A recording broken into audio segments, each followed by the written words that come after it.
ಕಾರ್ಯಕ್ರಮಕ್ಕೆ ಜಂಟಿ ನಿರ್ದೇಶಕರ ಕಚೇರಿಯಿಂದ ವಿಡಿಯೋ ಕಾನ್ಫರೆನ್ಸ್ ಮುಖಾಂತರ ಮೊದಲು ಪ್ರಾರಂಭವಾಯಿತು. ಜಿಲ್ಲಾ ಮಟ್ಟದಲ್ಲಿ ಮೆಡಿಕಲ್ ಆಫೀಸರ್ಸ್ಗಳ ಮೀಟಿಂಗ್ ಆಯಿತು. ಆಶಾ ವರ್ಕರ್ಸ್ಗೆ ಮೀಟಿಂಗ್ ಮಾಡಲಾಗಿದೆ. ಅಂಗನವಾಡಿ ವರ್ಕರ್ಸು, ANMಗಳಿಗೆ, ಮೇಲೆತ್ ವರ್ಕರ್ಸ್ಗೆ ಎಲ್ಲರಿಗೂ ಸಹ ಪ್ರಿಪ್ರೇಷನ್ ACF ಕಾರ್ಯಕ್ರಮದ ತರಬೇತಿ ಕೊಡಲಾಗಿದೆ.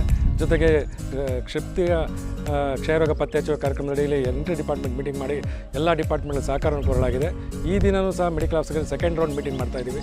ಏನು ಅವ್ರು ಮೈಕ್ರೋ ಪ್ಲಾನ್ ಕೊಟ್ಟಿದ್ದಾರೋ ಅದ್ರ ಪ್ರಕಾರ ನಾವು ಈ ಕಾರ್ಯಕ್ರಮದ ರಿವ್ಯೂ ಮಾಡ್ತಾಯಿದ್ದೀವಿ. ಇವತ್ತು ರಿವ್ಯೂ ಮಾಡ್ತಾಯಿದ್ದೀವಿ. ಇವತ್ತು ನಮ್ಮ ಬೆಂಗಳೂರು ನಗರ ಜಿಲ್ಲೆಯಲ್ಲಿ 25,462 ಪಾಪ್ಯುಲೇಷನ್ ಇದೆ.